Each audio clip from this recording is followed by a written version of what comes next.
अब देखिए इनका पदाधिकारी का, डायरेक्टर का, इनके अपर मुख्य सचिव का, इन लोगों के दिमाग का दिवालियापन कि इनके दिमाग में यह बात धंसता ही नहीं है। ये गधा को घोड़ा बना देना चाहते हैं और घोड़ा को हवाई जहाज बना देना चाहते हैं। बिहार राज्य आंगनबाड़ी यूनियन की जिला इकाई की बैठक काफी आक्रोशित माहौल में जिला परिषद के सभागार में हुआ। बाहर कड़ाके की ठंड के बावजूद आंगनबाड़ी सेविकाओं के आक्रोश से गर्मागर्मी मची रही। संघ का सीधा हमला सरकार और उनके अधिकारियों पर है। नए ओटीपी प्रणाली पर आंगनबाड़ी सेविकाओं द्वारा आक्रोश व्यक्त किया जा रहा है। किस संदर्भ में ये बैठक बुलाई गई है, इसका क्या उद्देश्य है, मकसद क्या है?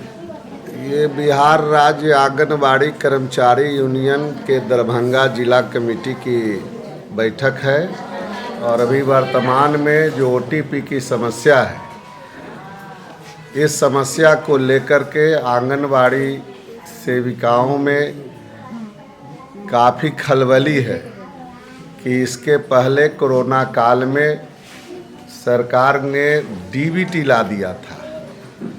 डीबीटी में भी जो खामियां थी, हम लोग उसका उदाहरण दिया कि सरकार जो नया नया नियम लाद रही है और उस नियम के तहत सही लाभुक तक जो पोषाहार की राशि पहुंचना चाहिए, उसको पहुंचाने में ये नया नियम बाधक साबित होता है।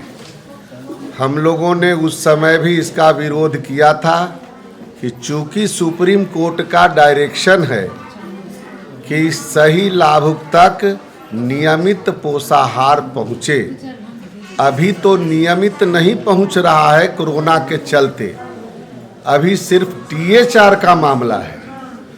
अब डीबीटी तो खत्म हुआ, अब नया एक उलझन ला दिया है निदेशालय के द्वारा, ओटीपी।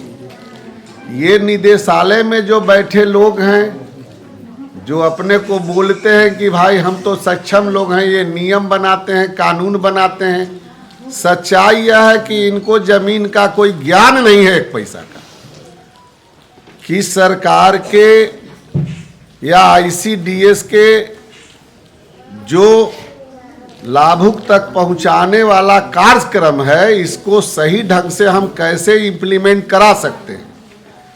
ये इस तरह का नियम बनाते हैं कि गरीबों तक, लाभुक तक, लाभार्थी को पोषाहार की राशि सही ढंग से नहीं मिले। ये ऊपर से नियम बनाते हैं, आप बलि का बकरा आंगनबाड़ी सेविका को बनाते हैं।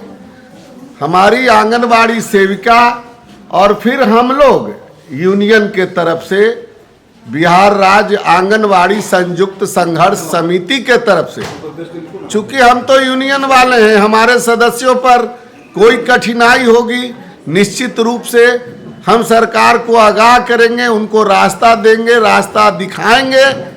अब वो रास्ता पर नहीं चलेंगे तो बात तो बिगड़ेगी ही। हम लोगों ने लिखित दिया है कि ओटीपी करने में आंगनबाड़ी सेविका नहीं कह रही है, लेकिन आवश्यकता इस बात का है कि आप ऐसा सिस्टम बनाइए जो सेविका काम कर सके। अब वैसी सेविकाओं को जो अभी 60 वर्ष की हो गई है, यहाँ 65 साल तक इनको ड्यूटी करना है, 62 साल की हो गई है, कभी 7वां और नन मैट्रिक में इनकी उस शिक्षा के स्तर पर बहाली हुई थी, अब आज उनको बोलते हैं कि कंप्यूटर चलाइए। अब देखिए इनका पदाधिकारी का, डायरेक्टर का, इनके अपर मुख्य सचिव का, इन लोगों के दिमाग का दिवालियापन कि इनके दिमाग में यह बात धंसता ही नहीं है। ये गधा को घोड़ा बना देना चाहते हैं और घोड़ा को हवाई जहाज बना देना चाहते हैं। ये ऐसे अर्धज्ञानी लोग जो बड़े पदाधिकारी हैं, जो ओटीपी लाए हैं, इनके ओटीपी लाने से सुप्रीम कोर्ट के डायरेक्शन का वायलेशन हो रहा है और गरीबों तक लाभार्थियों तक लाभ नहीं पहुंच रहा है, इसके लिए बिहार राज्य आंगनबाड़ी कर्मचारी यूनियन भरपूर निंदा करती है और सरकार से मांग करती है कि आप नए सिरे से ओटीपी को समाप्त करिए और सहूलियत से टीए4 का वितरण कराइए, ताकि सेविका भी ठीक से उसको पहुंचाने में कामयाब रहे और लाभुक को लाभ भी मिल जाए और सुप्रीम कोर्ट के डायरेक्शन का सही अनुपालन हो जाए। कुमार बिंदेश्वर सिंह, महासचिव, बिहार राज्य आंगनबाड़ी कर्मचारी यूनियन। धन्यवाद।